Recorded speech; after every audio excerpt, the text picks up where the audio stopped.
Welcome to Rates and Barrels. It is Thursday, February 10th. Derek Van Riper here with Eno Saris. It is our first base preview. We were going to continue the position preview series, taking a look at a position that tails off quite a bit as you move into the back half of drafts, but that could change this year in light of one of the less ridiculous things that was said by Commissioner Manfred earlier in the day on Thursday. It appears that both sides, the Players Association and the league, have come to a point where the universal DH looks like it is very likely to happen in 2022, which is great for us because it takes a lot of these fourth and fifth tier first basemen, among other players, and creates playing time opportunities for them. And without universal DH, we would have, I would say, probably at least a half dozen or so players that have interesting enough skills to want to draft them, but not enough playing time to feel good about it. So a small win for a select portion of players at this position. And just philosophically, like I understand people that like the sanctity of the game and like the NL version of the game, and do enjoy strategy. I guess there's a little bit of strategy in terms of when to pinch hit for your pitcher, when he has to hit. Those things are all true. However, just the reality on the ground in terms of developing young players and how players play in everywhere from high school to college and all the way up is that they have DHs. Most high schools have DHs. Most colleges have DHs. Like most of the time, a pitcher stops swinging the bat in his mid-teens for good. And so then now you're asking them, 6, 7, 8 years later, to pick up a bat. And that's why pitchers have never been as bad as they've ever been. They've never been as bad as they've been recently with the bat. And the pitcher's OPS last year was 250. Starts with a 2. 250. Nice. That's what you want to see. 50. That is not fun. And I also hear some people be like, well, the rarer something is like a pitcher hit. Like everyone loves that Bartola Colon homer. Somebody was like, I don't get it. He's fat. He hit a homer. Just a guy hitting a home run. But that was a kind of a cool moment. And I remember when Kevin Gossman this last year in San Francisco won a game with the sacrifice fly. And there was this whole story about how he went down into the hitting cage and actually turned the machine up to 100 to prepare for his at bat. And he managed to, but see, like we're celebrating a sacrifice friggin' fly, dude. It's not just great. 250 OPS. So I'm happy about it. I think, it'll be sad to leave those pitcher at bats behind. But most of them were terrible. Yeah, I think people who will miss the strategy of the National League are the same kinds of people who would, miss the potholes if you fix them on the 101. Oh, I like the strategy of avoiding the potholes and not wrecking my car driving on the highway. It's like, no, fix the potholes. They're a problem. They're bad for all of us. Yeah, I was talking a little bit with Granky about this, and I was like, "You were really good, huh?" No, I was like, "You're a really good hitter. You've got like a 560 OPS." For a pitcher, you know what I mean? I just thought I was excited for a moment because I thought Zach Greinke and I had a shared love for the condition of the 101 in the Bay Area. I avoid the 101 at all costs. It's strictly 280, man. It's like off-roading at 70 miles an hour with a lot of traffic. It's very, very dangerous. Somehow it's like more dangerous than an icy highway in Wisconsin. Not sure how they managed to pull it off out here. But anyway, first baseman. First baseman. There are two in tier 1. Vlad Jr., who is an early first rounder. I'm going to count Freddie Freeman as a tier 1 first baseman, even though he always slides a little. Every draft I'm in, the only exception I think I know about is the draft that Al Melchior was in maybe a week or so ago. He took him at 10 overall. And I was just kind of stunned. I was like, wow, no one ever actually takes Freddie where he's supposed to go. He's always the guy that's available 5 or 10 picks later than where he should go based on an overall value. But let's start with Vlad Jr. for a minute. It's just a simple philosophical question because the projections point to him being easily a $30+ player. They confirm him as a early first round pick if you're using the auction calculator. I have no issues with him as a hitter. I think the power we saw with the average, the run production, all of that is just, that's who he is. I think there's this overwhelming fear that if you don't get steals right away, even from your first round pick, even if it's only a dozen steals, that you're setting yourself back quite a bit. Are you comfortable building teams with Vlad Jr. in a snake situation where you're sitting somewhere in that top 5? I mean, there's, you could get too far into the weeds and look at his post Anita and splits and, say he's more like a 290, 35 homer hitting guy. But I would suggest that, steals aside, he's got every other category locked down so hard that he is worth it. I think Freeman is like that to an extent, but Vlad Guerrero is younger. There's no risk. There's no risk of him signing with a team that doesn't have that has a bad park, that doesn't line up with his skills. We know where he's going to be next year. We know that he's got excellent plate discipline, hits the ball really hard, and added some loft, and all those things mean that he's going to have a great batting average. So, just like compare him to Jose Ramirez, right? Because they get drafted near each other. You can say to yourself that I haven't lost anything batting average wise with Jose Ramirez and I have more steals. However, you haven't gained anything batting average wise. And that's something that Vlad Guerrero does for your team, which is just gives you a really nice, batting average spot to begin with. And it gives you a lot of things you can do later. I mean, if you just pair Gallo and Vlad Guerrero, or who's another low batting average guy that might have, or Jazz Chisholm. Jazz Chisholm and Vlad Guerrero is an awesome duo. There you get your steals back and you pad that batting average. Yeah, I think it kind of comes to how rare is a 300 hitter in this era. Like all the projection systems have Vlad Jr. just above the 300 range at 311 last year. I think it's actually harder to find a 300 guy with that sort of power and run production than it is to find someone that can steal you 20 bases and play every day somewhere else in the draft. Have you looked at how many players are projected for a batting average over 300? It's got to be like 3 or less. Well done, dude. It's never that many. Guerrero and Turner, and that's it. That's right. How many people are projected to have over 25 saves? I'm gonna guess 7. 4. 4? Oh, come on. Acuna, Turner, Marte. Come on, Cardi. I bet you maybe it is bigger for Steamer. Let me look at Steamer real quick. Nah. Steamer stolen bases over 25. He's got 7. He's got 7. There you go. He puts Mullins, Tatis in there as well, and Merrifield and Marte. Well, that's very interesting. Very interesting. But I would say either way, it's more than 3. So no reservations here about Vlad Jr. in the top 5 in that range. Don't worry about missing out on some steals with that first pick. Yes, your second or third hitter can make up some of that ground for you. You're putting a great foundation together by getting Vlad as your first bat. With Freeman, you mentioned the uncertainty about where he plays.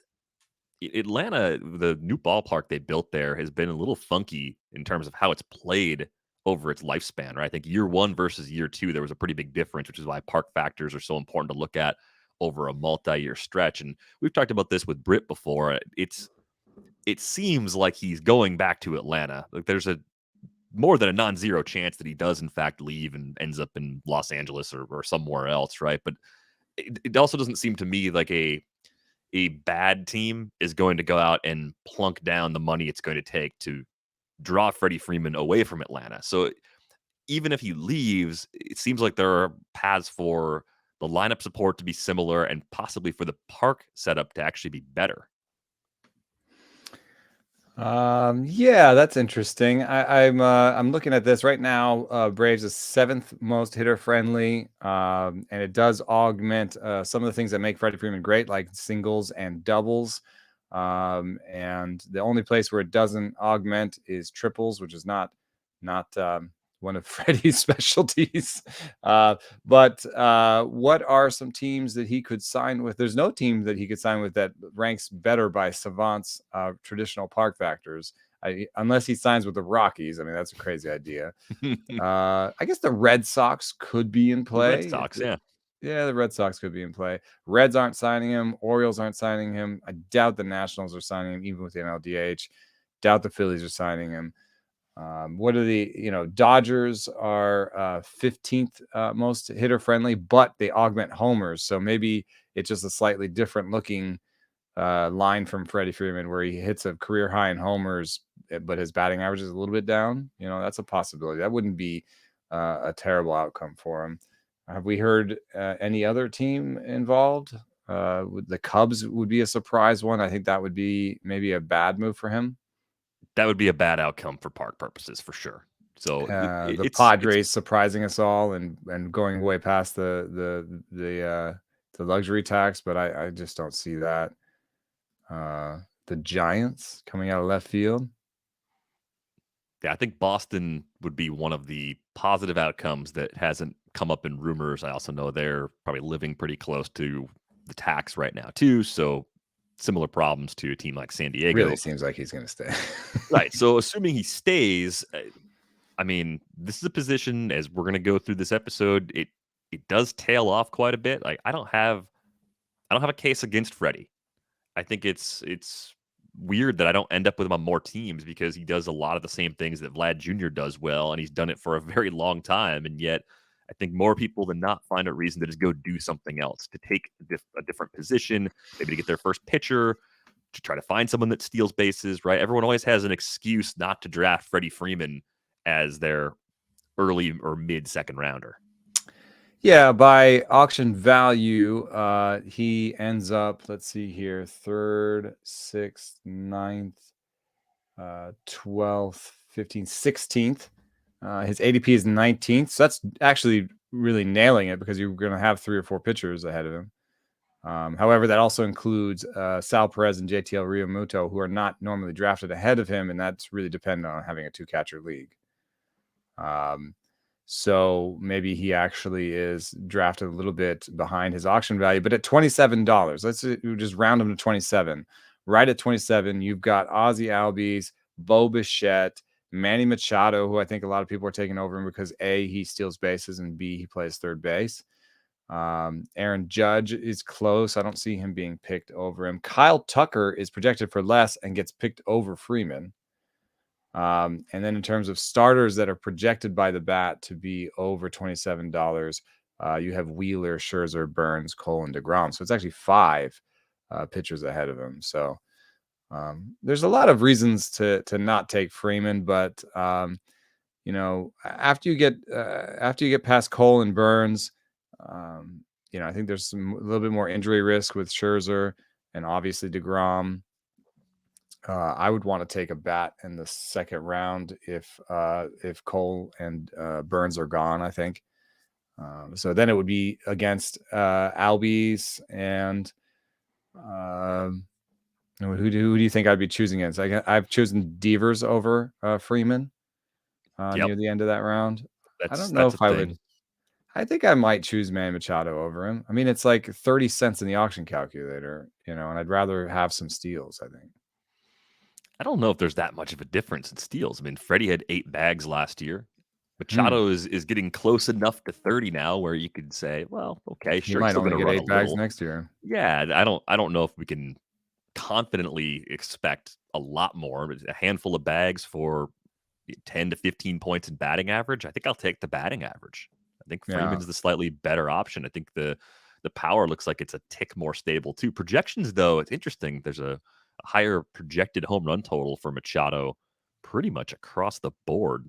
So there's the other little difference between those two guys. So I don't know. I think the part of the answer to this too comes down to what happens in tier 2 and seeing this group of 4 guys. I'm calling them the 4 horsemen for no real reason. I have no idea why I did that. Just the 4 somethings, the 4 horsemen. Apparently. Because the apocalypse is coming, and those are the 4 horsemen.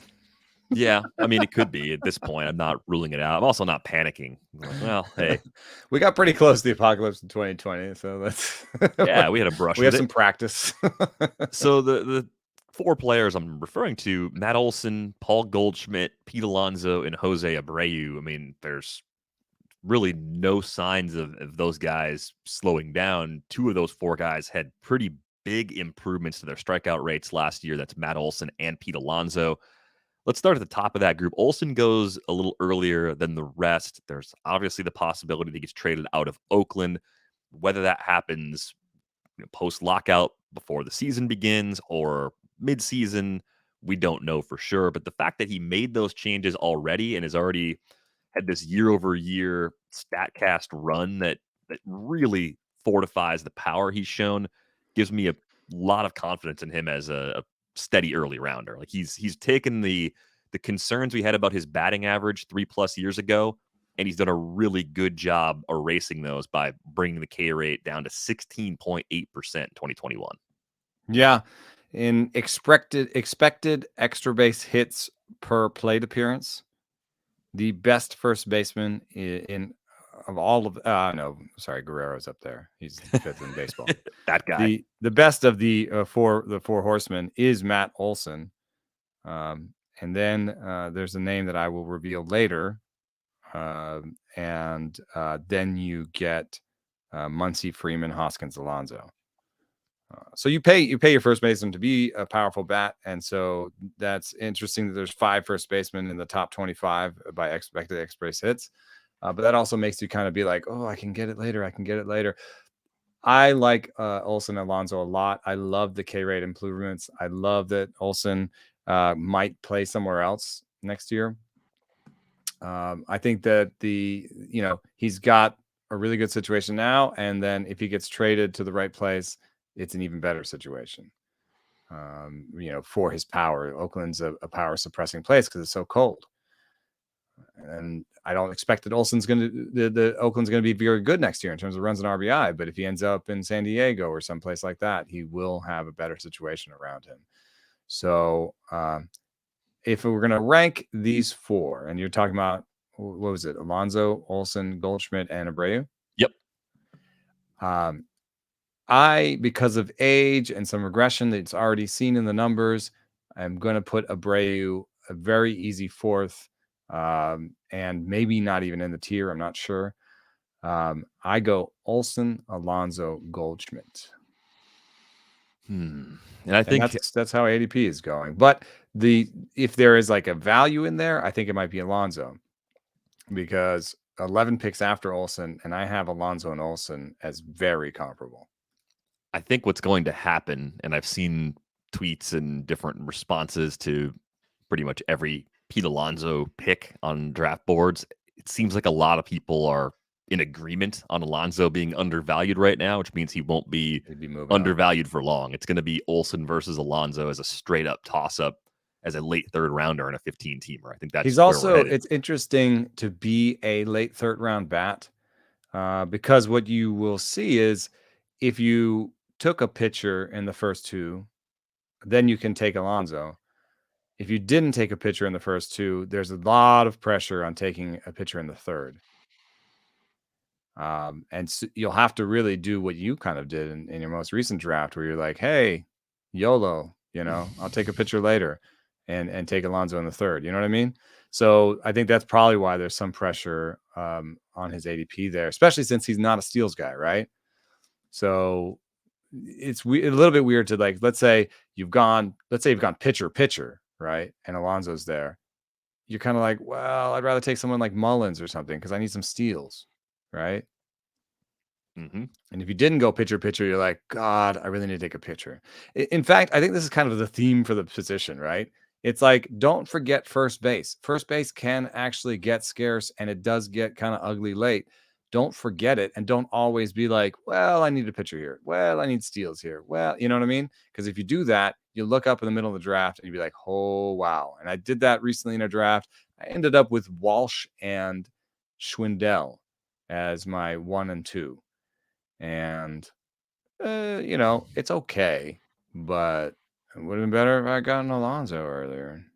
Yeah, if you look back over the last 3 seasons combined, nobody in baseball has hit more home runs than Pete Alonso. He's got There you 106. go. He's got a 106 to 89 edge over Olson. Olson, I think, of course, missed some time with the wrist injury, so there's about a little less than 100 plate appearance gap, or a little more than 100 plate appearance gap, but that's not enough to fully bridge that difference in power. Batting average in that span, Alonso 256, Olson 257. They're very comparable in terms of overall value. I think for me, the thing that makes me want Alonso over Olson, we have that improved K rate. We already have a Well, they better both have lineup. improved K rates. Right, they both have it. So you're getting that skill from both of these guys, but you already have the better supporting cast for Right. Alonso. You're not betting on Olson being traded. You're not betting on Alonso being traded. He already has the better situation. Yep, already in hand and just a little more power output to this point. So that to me is why if I'm late third round, early fourth round, and they're both there, I would actually take Alonso straight up over Olson. The gap is very small. I think it's those two, then Goldie, then Abreu.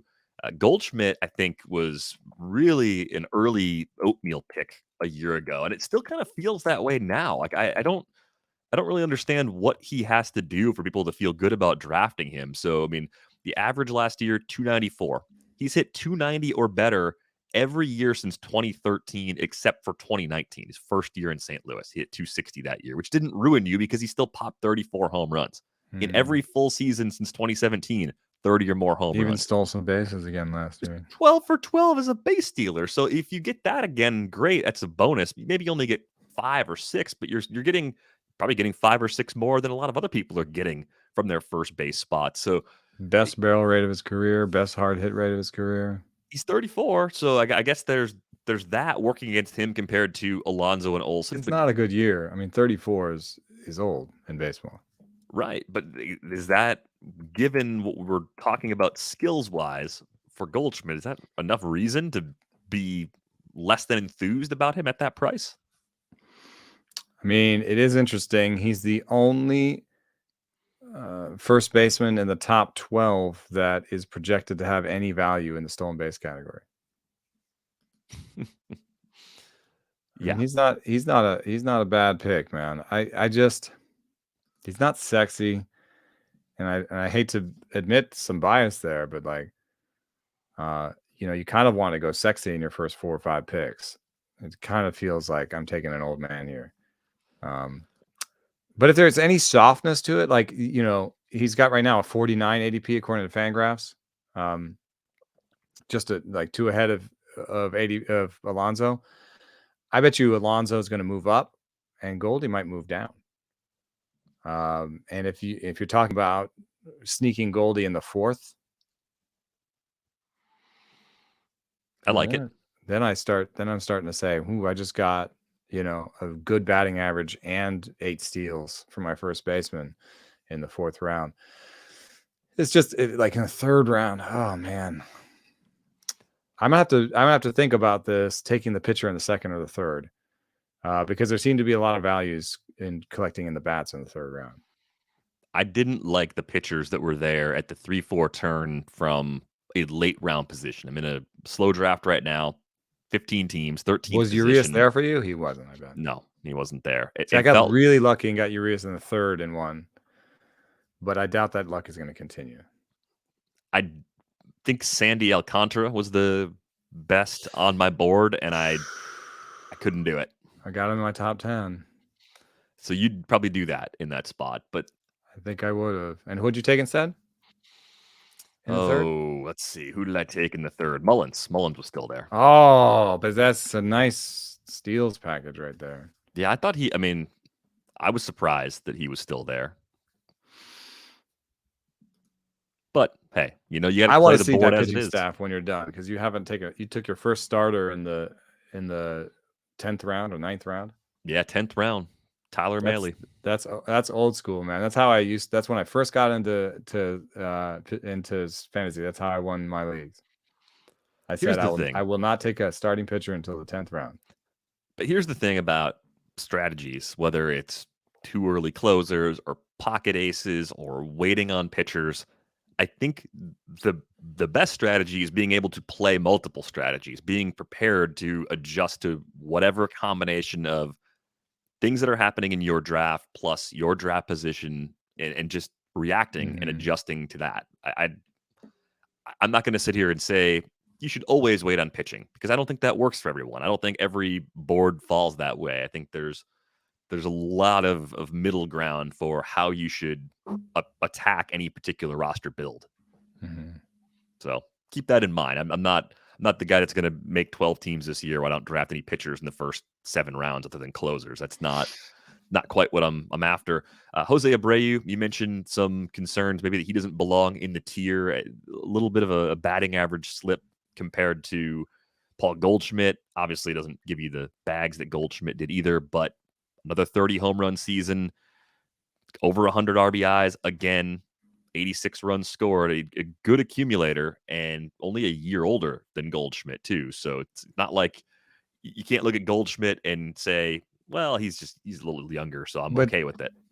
He doesn't. What all the guys ahead of him have is either, they're balanced across, like Goldie, where they like give you steals and batting average, or they're super contributors at the power stats, like Alonso and Olson. What really happens to me with Abreu is he's the beginning of the blah first baseman. He's the beginning of 265-30. Which is fine. But if I loosely defining 265-30, I feel like Bell can get there. I feel like Walsh can get there. Hoskins is not going to get there in the batting average, but he's going to get past it in the homers. There's another name that I shall reveal later. You're really kicking that can down the road, aren't you? I don't want to reveal my sleepers too early in the show. Fair. Well, here's the thing. Okay, so I don't disagree with the idea that you can, from level or tier 3, end up getting very similar production to Abreu. But I think the confidence level that Abreu stays there versus some of the other guys, like, that's the separator. You're paying for that longer track record. You're really not seeing any underlying skills warts of another drop, right? I don't think Jose Abreu comes out this year and hits 230. He's still hitting the ball very hard. I think you get in trouble that way, dude. Really? Yeah, I do. Because I think we have better stats now that can move faster and tell us things about people, quicker. We're not just looking at batting average and homer totals. We can look under the hood. And our projection systems are better these days. And if you just look at the projections, you can see from Hoskins up to Abreu, it's a difference between $14 to $17.50. So $3.50 difference. And Abreu goes in the 70s ADP, and all the rest of them go north of 110. Yeah, so why is on an island for like, he could easily be part of tier 3 or tier 2 because no one else goes right near him. But it's a 40. You're paying a 40 pick premium for the name, and it's not like Josh Bell doesn't have a track record, And at this point, I would say Jared Walsh's track record is good enough. Actually, I know it's really small compared to Abreu's. I get it.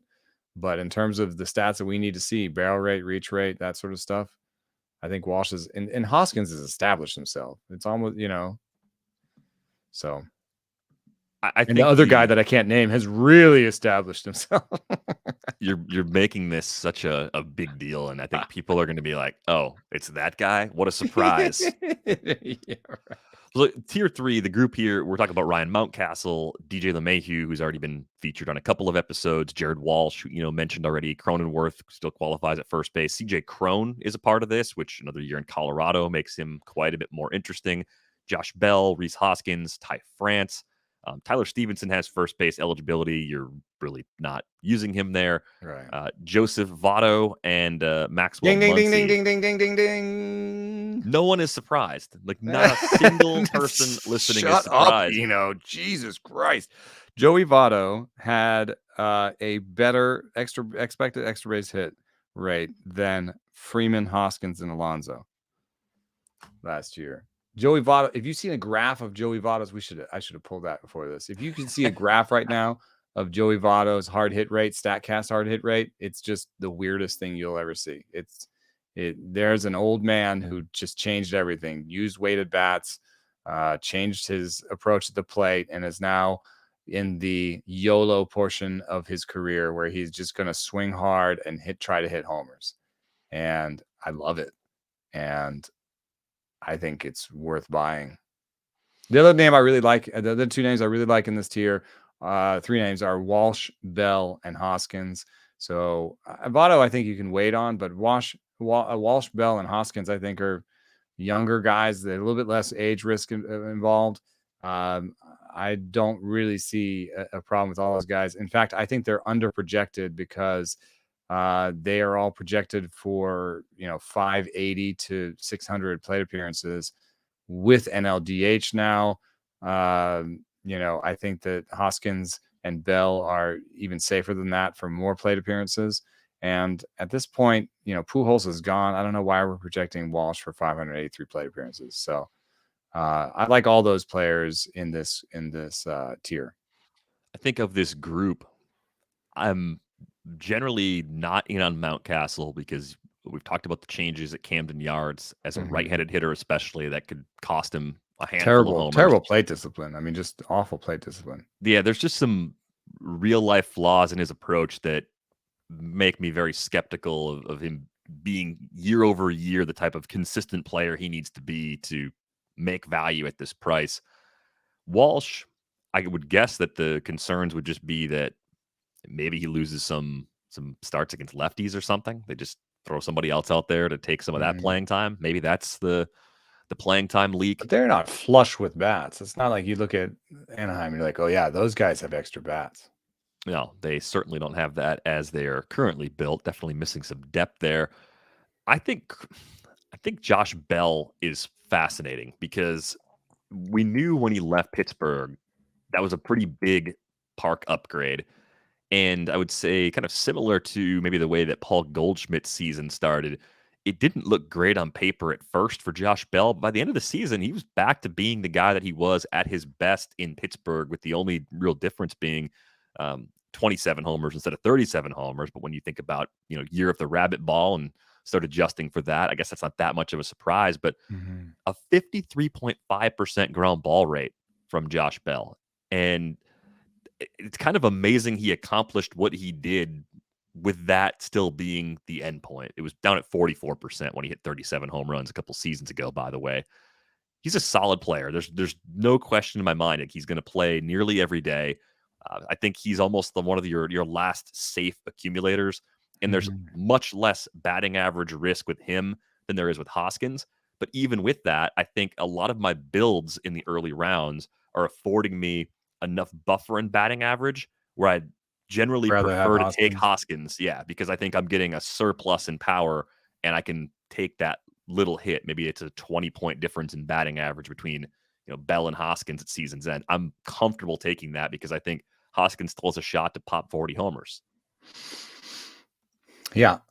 And I do think that with Bell, we've kind of seen the up and downs. We know he hits the ball hard, but we also know he hits too many ground balls. And then we had that sort of tantalizing year where he didn't hit as many ground balls and he hit 37 homers. And we said, oh, he's figured it out. Yeah. We threw the parade and we were wrong.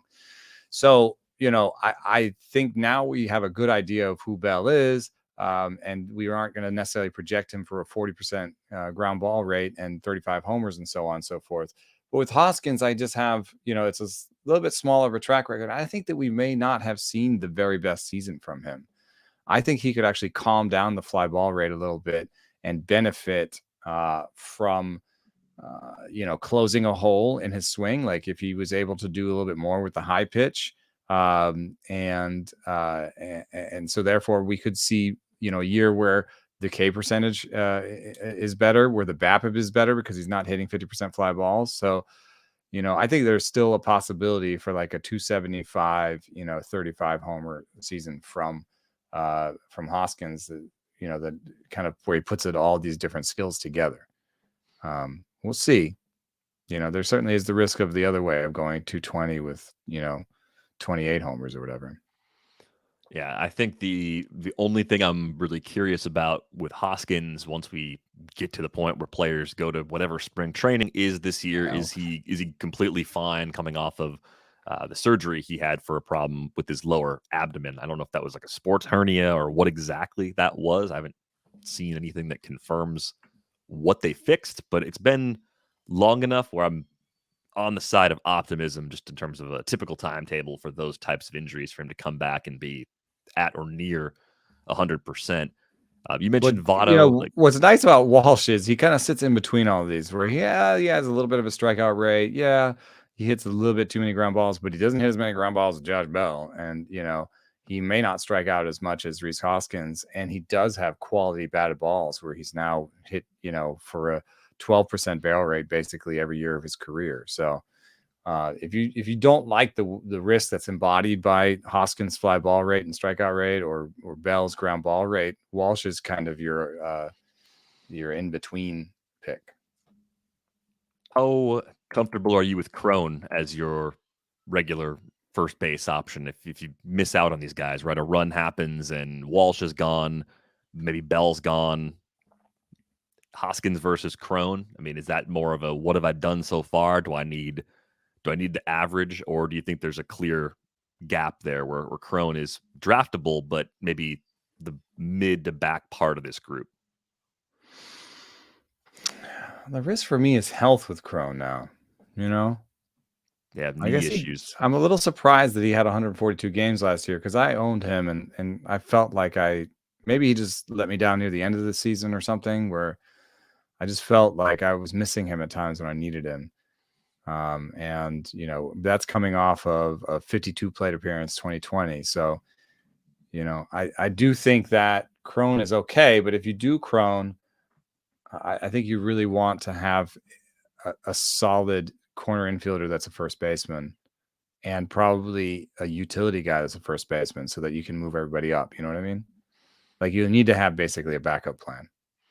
It's wild. Like he's got one of the tighter distributions of projections when you look. I mean, I think 28 to 30 homers almost across the board, zips a little lower, but the averages high 260s, low 270s, 70 runs scored, 80 plus RBIs. I guess the quality of the lineup around him in Colorado could be sneaky something that holds bad. him back a little bit. Yeah, sneaky bad.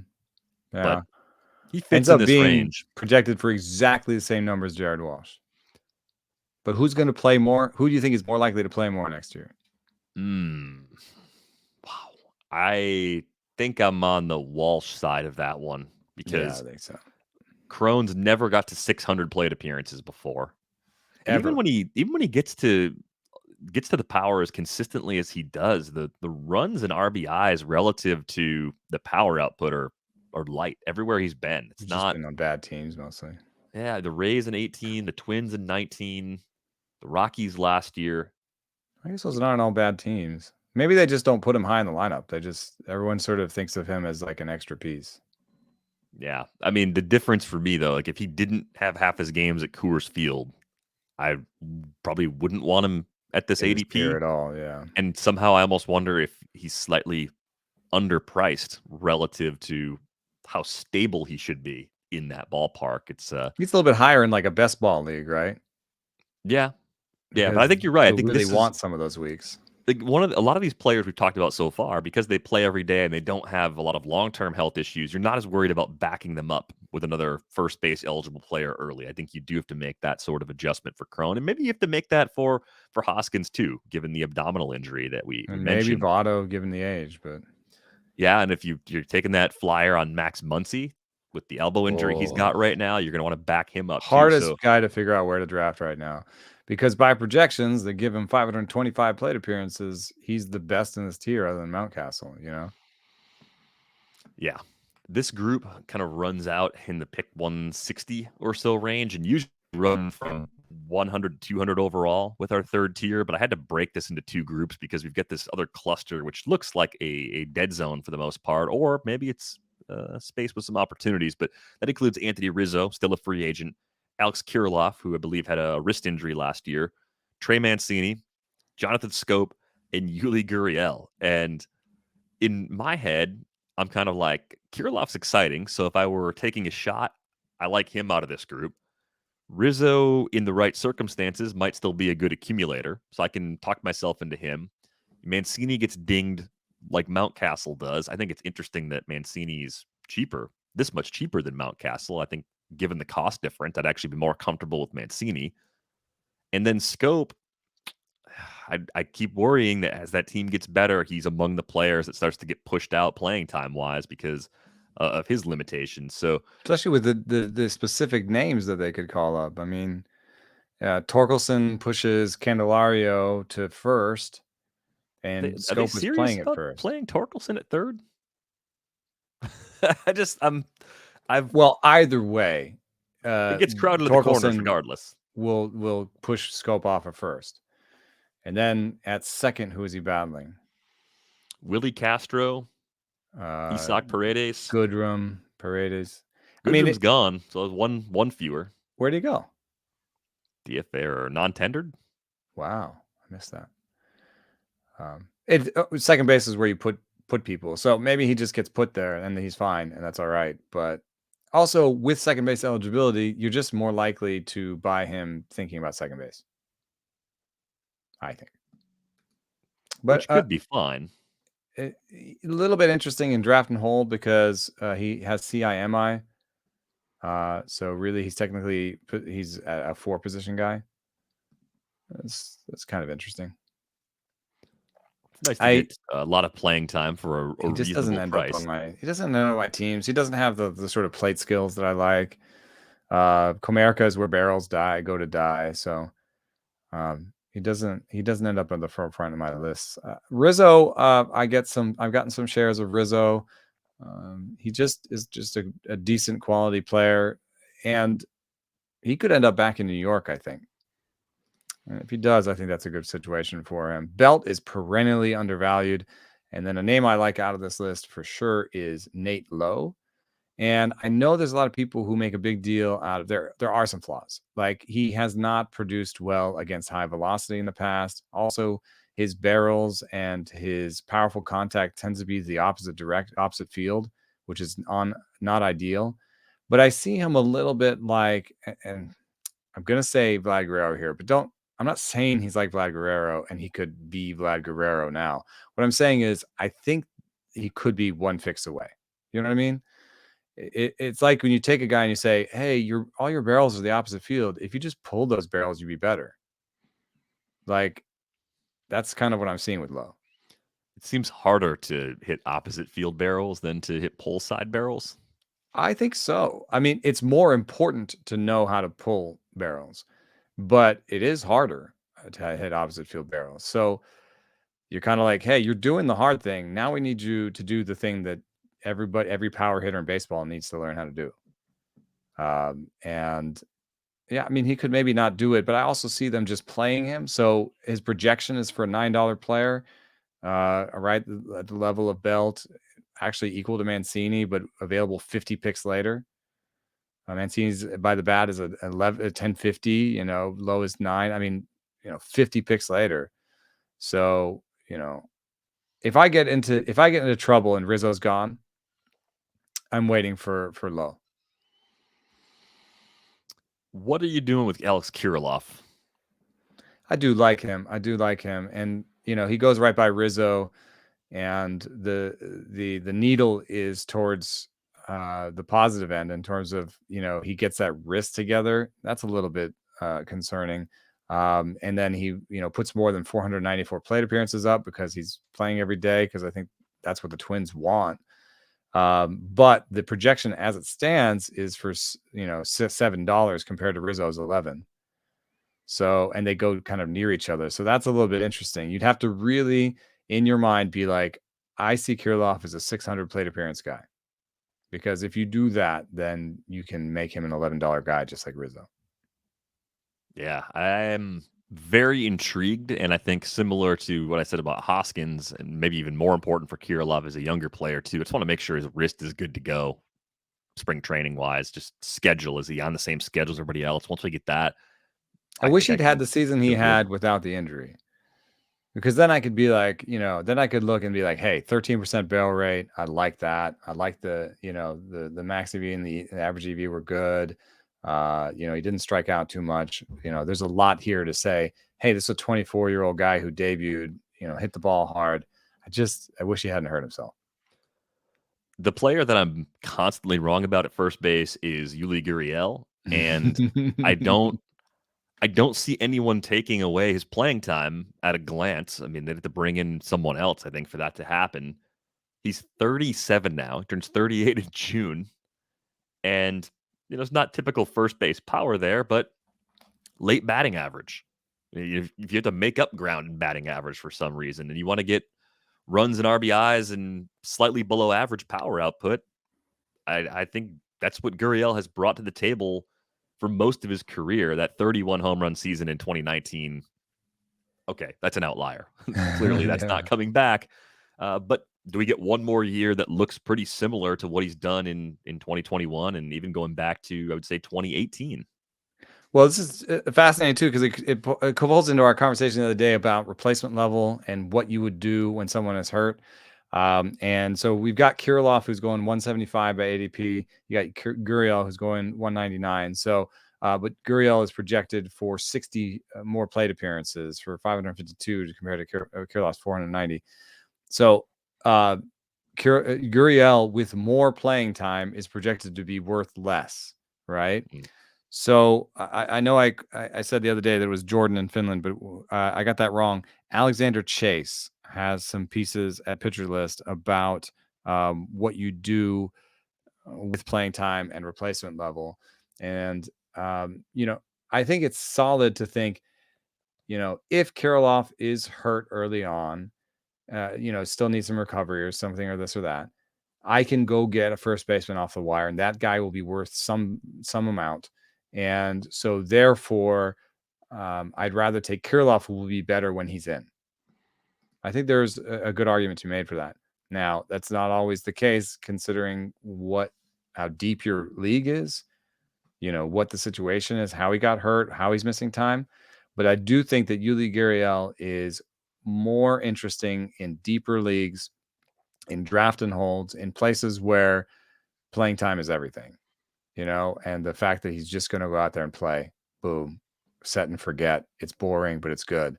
That's good. But if you're in sort of a TGFBI format where you have, or you're in if you're in a 12 team or even a 15 team league where you can make pickups whenever you want, and there's daily pickups and stuff like that, then I'd rather have Kirilloff, even with the 20 pick difference.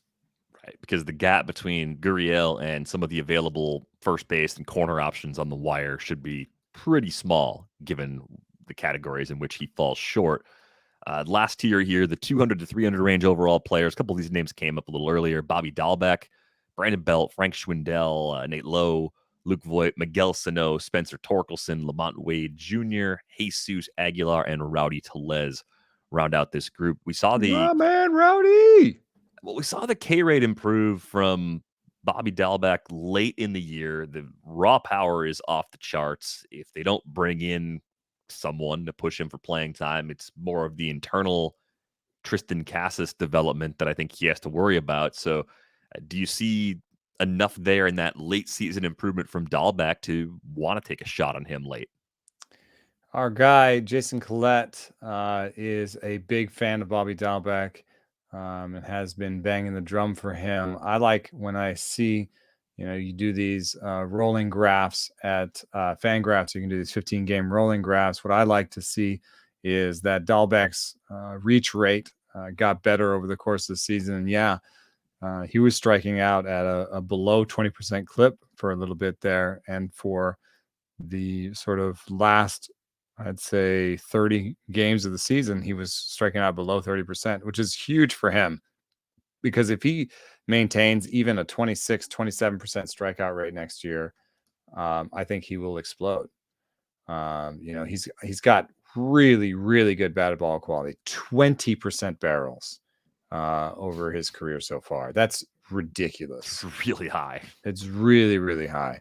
So, I mean, if he can get it under 30%, like, he would have a huge, huge breakout.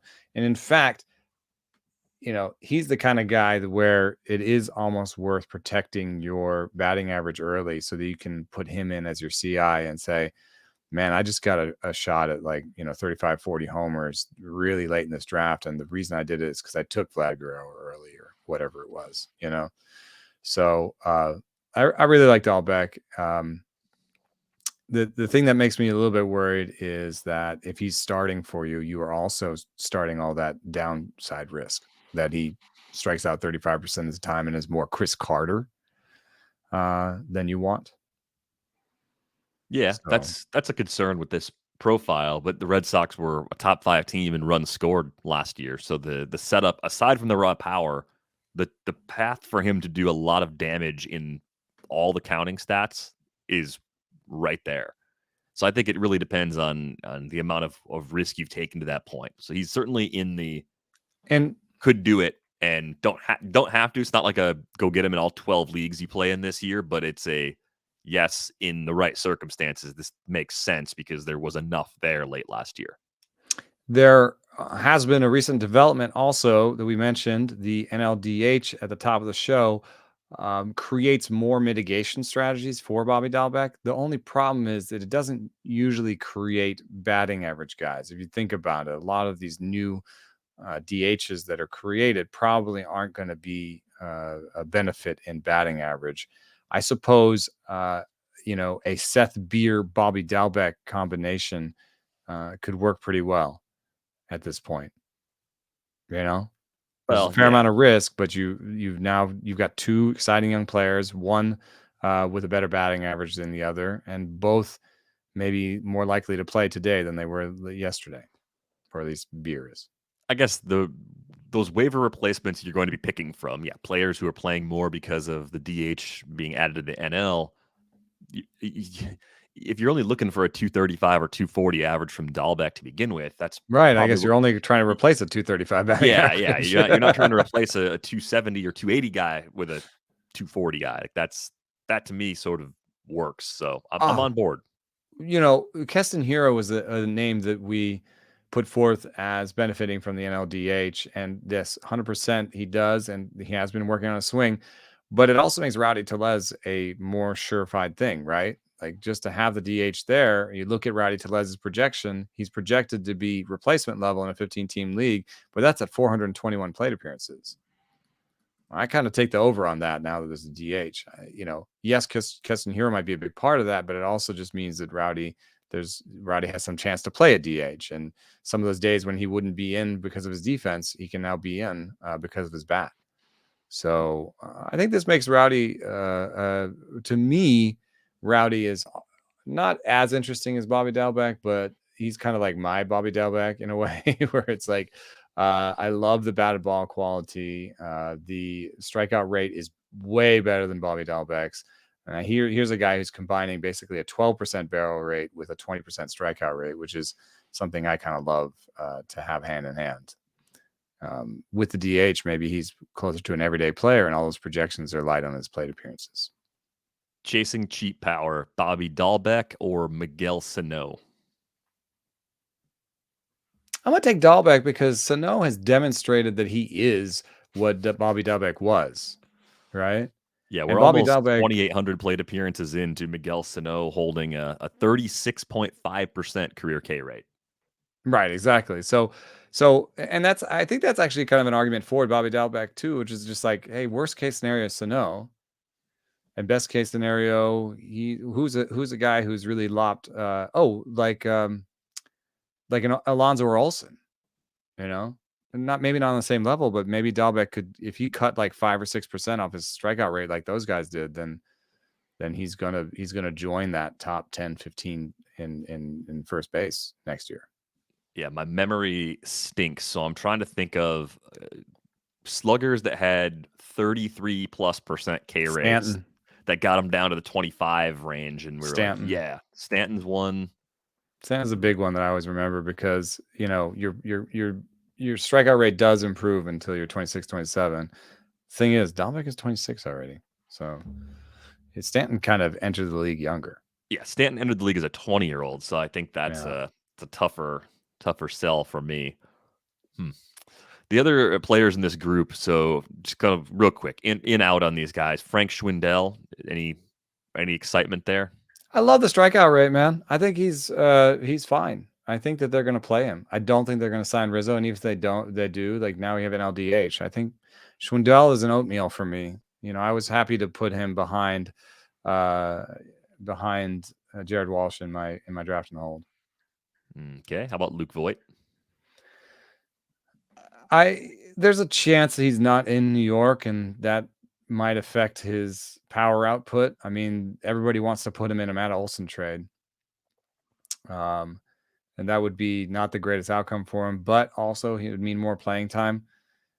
I don't necessarily want to depend on Voigt. I'd love for him to be my util in kind of a 15 or 12 team, 12 team in a 15 team util. I don't really want him as my CI, because then if I had him as my CI, I feel like I would need to take another guy that was CI eligible.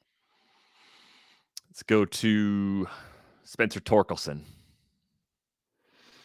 It's just not my style to pick a guy who hasn't played yet. I know he's near the top there, but I could just see Detroit playing games with him. So I pick Torkelson, and then I have in my first FAB, I still have to go find a corner infielder. Yeah, I think when you draft him, you got to make sure you've got the first couple of weeks covered, just so you're not taking any early zeros there. We mentioned Tellez, talked about Wade in the last episode. Last one, Jesus Aguilar from this group. A lot safer now today. He's just not showing that many signs of slowing down either, like relative to what he's done the last couple of years. Like that blip the year he was traded to the Rays.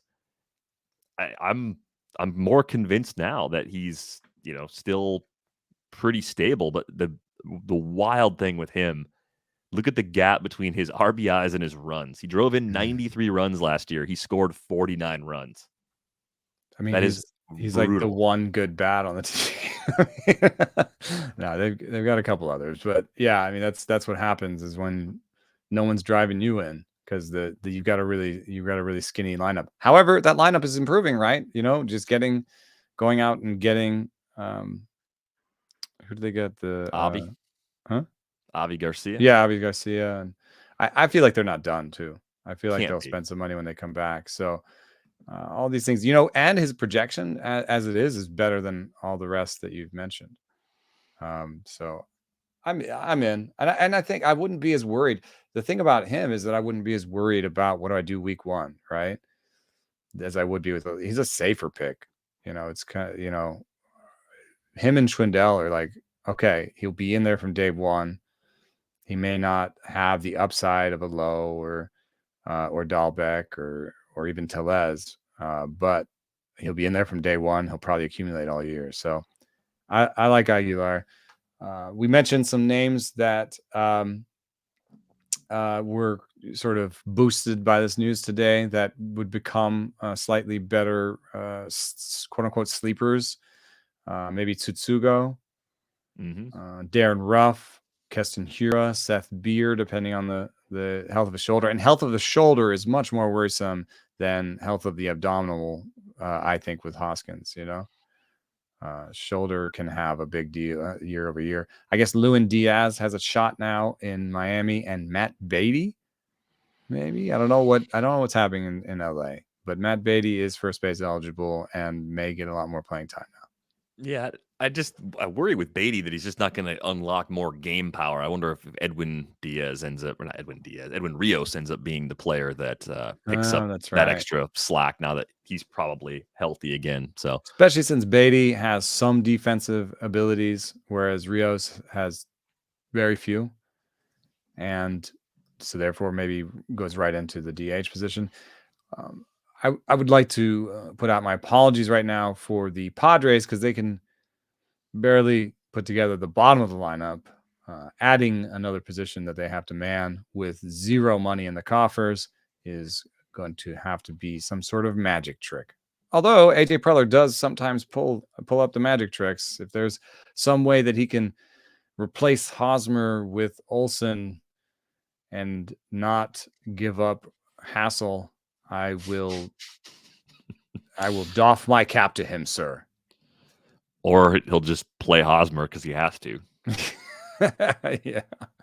Yeah, but we didn't even discuss him. But Hosmer, there are people that are fans of Hosmer's because he's in the lineup every day. And I did mention that in Zip's playing time projections, Dan Szymborski has a thing about contract and what's happened in the past, and that there is maybe a chance that Hosmer gets that sort of Albert Pujols treatment where he gets playing time because they're paying him and he's been there and everyone knows he's bad, but they don't have anything else to do. That's always possible, but I see every year, with Hosmer, more and more risk that they just find a way to not play him. Like just more and more, there's this chance that Jake Cronenworth takes more time at first base, and that Jerkson Profar takes time at first base, and even with the DH in there, you could find a reason to sit him against lefties. So, last year, if you bought him for runs and RBI, you got 53 runs and 65 RBI, and I probably weren't happy with that. It's just so strange because there's some underlying things that he does that we typically would like. He doesn't strike out that much. He does make a decent amount of hard contact. It's just the constant problem of hitting the ball into the ground that has been there really for his entire career. The only exception was the shortened 2020 season. He got the ground ball rate down to 46.2%. It was only 38 games that he played that year too, but he popped 9 homers. He had a 287, 333, 517 line in that slice of 2020. But we can dream. Yeah, it's just like, is he still one adjustment away from being a competent filler for us, especially with that extra playing time added in? Like in super deep leagues, I think he's kind of a bargain, which is the faintest of praise that I can offer for Eric Hosmer. Did I miss anybody off of the DH depth charts? Hero, where are you hearing about Hero's new swing? You mentioned that. That was kind of interesting to me. Yeah, Will Salmon wrote about it. It's the hitting coach he's worked with pretty much his whole life. They're trying to calm down the leg kick. Oh, because he's got a really complicated tap load. and a kick, which is a lot. So they're trying to clean that up. It's just more of a look what he did with that swing, with the swing and miss in his game, with those really flaws. Nice barrel rates. Yeah. So plenty of opportunity for him if he shows that adjustment works, and he's free right now, which is really how about nice. that? If you baked into your team that you're going to take Dalbec, Hero on the bench is kind of a fun idea. Do you do that in? They're kind of similar, right? Like it's bad strikeout rates, really good barrel rates. Yeah, one of them should click, right? Just like a roll in the dice. Well, I don't want to give up on Keston Hero, but I know I have to lower the expectations. It's the only way to go. The other names that I think you threw out there before the show, I don't know if you mentioned them here. Dominic Smith, I think his situation is a lot better with the universal DH. They've got a lot of depth in New York, so there's no guarantee that he would pick up all the playing time. But just in leagues where he might have been fringy previously, that gives him a nudge of at least probably 100 or so plate appearances, maybe more. Mike Moustakas. Not first base eligible player. That's our big winner. He's our big winner, dude. They had nowhere to play him. Right, because we were thinking about possible, corner guys really at the end of this episode. I think he becomes a lot more corner relevant. So keep that in mind. He has totally fine projections, 250 with 21 homers, and maybe there's a bit of a health resurgence, and maybe the 440 plate appearances is low because he's like pretty much their everyday DH. Yeah, he's been battling the health woes since the 2020 good way to keep season. Him healthy is play him in there. I think he's probably the biggest winner. What about Juan Yepez in St. Louis? Yes, and the only but I have is that I just trained alongside Lars Nootbaar up in Driveline, and Nootbaar. What a sentence! Yeah, he's he looks good with his shirt off. Lars Nootbaar. He also added 8 miles per hour to his swing speed using weighted bats, and he's now able to hit the ball over 110.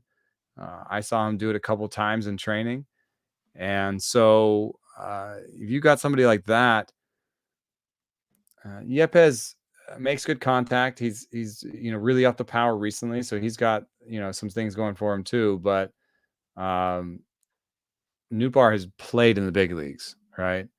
So I think if you were conservatively putting together this Cardinals team next year, you wouldn't necessarily feel like you had to play Juan Yepez in the major leagues. But you could, because But you he's got universal DH. could. And you could find room for Yepez and Nootbaar, I think. Nootbaar would be the fourth outfielder, and Yepez would be your fifth infielder, sixth infielder. Yeah. Might be a little more of a split with the overall roles than we would like for a few of those guys in St. Louis, but opportunity's certainly there. I mean, Yepez had a 154 WRC plus at AAA last year as Didn't a he just tear up 23-year-old. the fall league? I don't have the stats in front of me. It's just really hard to find those stats. Yeah, the line at Memphis was 289, 382, 589 with a 19.3% K rate and an 11.8% walk rate. And look, I know That's we have sexy to time. be careful with the AAA numbers from last year, not because of the rabbit ball from a couple of years ago, but because of all the injuries we had at the big league level. The quality of the pitching at AAA was probably Interesting. down a little bit. So still, I mean, relative to the rest of the league, if you're rolling up a 154 WRC plus, you are doing some things right. So he'd be another deep sleeper that you want to keep an eye out for. That is going to do it for this episode of Rates and Barrels. Before we go, if you've got questions for a future episode, you can drop those to us via email, ratesandbarrels@theathletic.com, or drop them in as a comment under this video on YouTube. And if you didn't see it already, the latest episode that we recorded with Britt, the 3-0 show, is on the YouTube page, but it's also in the Athletic Baseball Show feed. That's where the audio from those shows will go each and every week. So be sure to check that out if you haven't done that already. Get a subscription to The Athletic at 33% off for the first year at theathletic.com/rates and barrels. Is next week pitcher week, you know? Next week is pitcher week. Friday, little sneak preview with some September Stuff Plus surgers. And then next week, I had to do that little bit of work because someone said, what about Garrett Cole after Sticky Stuff? And in fact, Garrett Cole had higher Stuff Plus after July 1 than we did before. So I did find some players that surged and some that fell back after July 1st. I wanted to do that research as the last bit of research for pitching week. So we will have pitching ranks next week.